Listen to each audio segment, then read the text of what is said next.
Yep, the title is indeed not clickbait. Sorry for not saying anything over the past couple days. You know, there's a lot of juicy stuff to go on, so we got to talk about it in this video today. There's a lot of stuff that you guys got to know before the beta comes, and I think early October. And while I'm talking about all this stuff, I'm going to have my first Modern Warfare 2 montage going on in the background.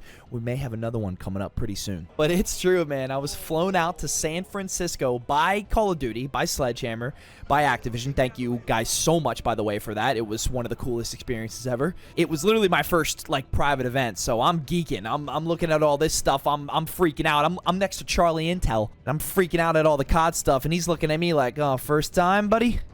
First time? Fucker's been to like 14 of these damn private events. But there was nothing better than seeing the creators in person. It's literally the sickest thing ever, being able to chop it up with like-minded people. It was a 3-day trip, man. So we got there on Wednesday, and that day was just for the arrivals, just to make sure everyone's there and ready to go. So Wednesday, it was literally do whatever you want. I got there at around 12:30. We had the whole day to just be like, all right, do what you want. So I'm like, you know what? Fuck it. Where's the Golden Gate Bridge? I'm in San Francisco. How far away is this thing? Look it up. 40 minutes away. I'm like, bet. I got all my stuff. I put all my stuff in my backpack, called an Uber. Literally an hour Uber away. I'm on my way. I mean, it's worth it. You're San Francisco. You're 40 minutes away. Nothing else to do. Might as well go check it out. This is some of the footage I got when I was walking across the Golden Gate Bridge. I put headphones in, walked across that entire thing twice. It was absolutely surreal. This is one of the most unbelievable things ever. But I just had to mention that. I know some of you guys, you're just here to want to hear the COD stuff, but come on. I mean, it's the Golden Gate Bridge. Had to. So Thursday rolls around, and it's go time. We meet in the lobby at around 9 o'clock a.m., and this bus comes, picks us all up, and we are headed to Sledgehammer Games Studio. We got to the place, got to tour it, got to see all the OG COD shit too, like the MW3 stuff. Sledgehammer worked on Advanced Warfare, World War II, Vanguard, like had to see this sick-ass shrine. I got some footage of this that'll put up on the screen right now, but the office was so amazing. Being able to see all that stuff in person was awesome. But after we got the tour, they led us all to this theater movie room. It was bright red. It was so sick. And they sat us down to present and talk about Modern Warfare 3. And honestly, how about that intro cinematic? I'm assuming if you've seen this video, you've already seen the reveal trailer. That part where he puts on the goggles and it goes like, that's one of the most insanely clear, realistic cinematics I've ever seen in any video game. It's just insane to say that MW3's graphics are even better than MW2's. Like literally just last year, we were freaking out over the cutscenes on the MW2 campaign. It's like, how do you even get any better than that?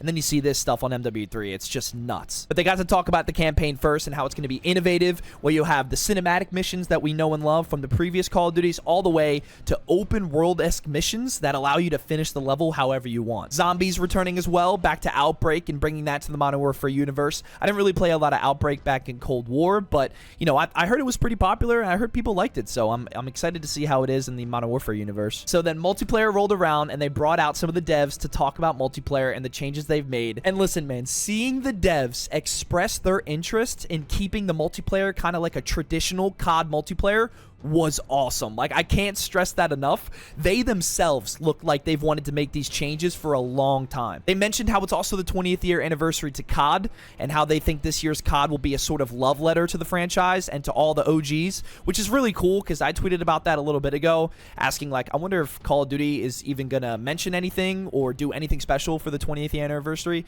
A lot of people kind of doubted that, but they talked about it, man. So let's get to it. I wrote down some of the notes and the key parts of the presentation that just need to be said because they are golden. I'm going to list all of them off in little bullet points, and then we're going to talk about them and break them down. All multiplayer maps at launch will be the OG Modern Warfare 2 remastered maps. All 16 of them will be available on day one. 3 ground war maps, 1 war map, and what are you going to be able to do with these maps? You're going to be able to vote to skip them. Map voting is back. Red dots on the minimap are back. Dead silence / ninja as a perk. Time to kill increase up to 150, and aftermarket parts. MW2 maps all at launch is beautiful. People were thinking it was going to come later. Some of the maps are going to be later. Nope. All of them coming at day one. And I mean, come on. Terminal and high rise. I cannot wait to see how good those maps look. Dead silence / ninja as a perk. The classic minimap behavior and map voting. I mean, those are huge 3 things. Again, you could argue They're not really worth celebrating because they never should have been taken out in the first place, which I completely agree.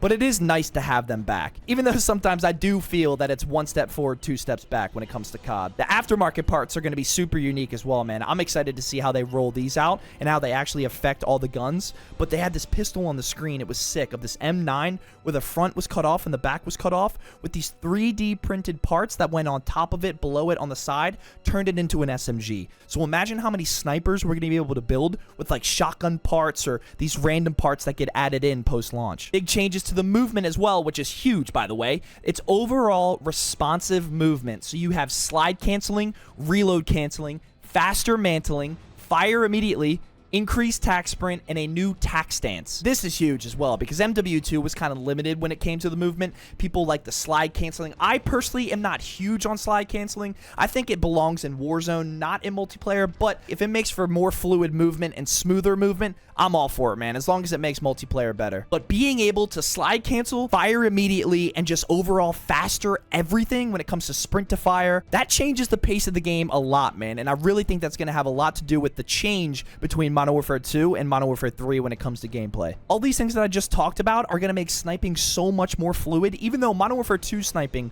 was super fluid, so in MW3, it's just got to be even nicer. There's going to be at least 12 DLC maps when it comes to the post-launch content for Modern Warfare 3, and I think because all the stock maps are all remasters, hopefully that gave them extra time and preparation time to make these DLCs. Hopefully we go back to 3-4 multiplayer maps every single DLC. There's going to be some new launch game modes coming as well, like Ground War, Squad Battles on large maps, the War game mode, which is insane. They say return of a fan favorite, so I guess we're going to see what that is. A new game mode called Cutthroat, and a new game mode called 3v3v3 Elimination. So overall, my honest take on this game is that it will be a better Modern Warfare 2. Simple as that. Way more fast-paced, traditional Call of Duty multiplayer with the help of the fully remastered maps on MW2, the OG ones that we all love. I mean, let's be real. They're going to look insane. Being able to play Hardpoint is going to be a cool experience. I mean, Hardpoint was not a game mode back in the OG MW2, so we're going to see how those maps are going to be played. I actually really enjoyed the sniping in Modern Warfare 2, and that's even with all the limitations that came with that game. So with Modern Warfare 3, where we're now free and less restricted, I think the sniping is going to be insane this year. I know some of you guys are going to be like, wait, Scope, you played Modern Warfare 3, so how does it feel? How does it play? I cannot share that information about how it felt right now, but more of that will be coming closer to launch. As always, though, let me know what you guys think, man. Comment down below what you think about all this. Do you think it's worth 70 bucks? Are you going to be buying it off launch? Do you think the sniper is going to be good? Let me know down in the comment section below. Hope you guys enjoyed, and I'll see you in the next one. Deuces. How in the fuck are you about to say? The way that we do it, it's not the way. No, don't you sweat it, you not in the way. Nothing you do could put in my day.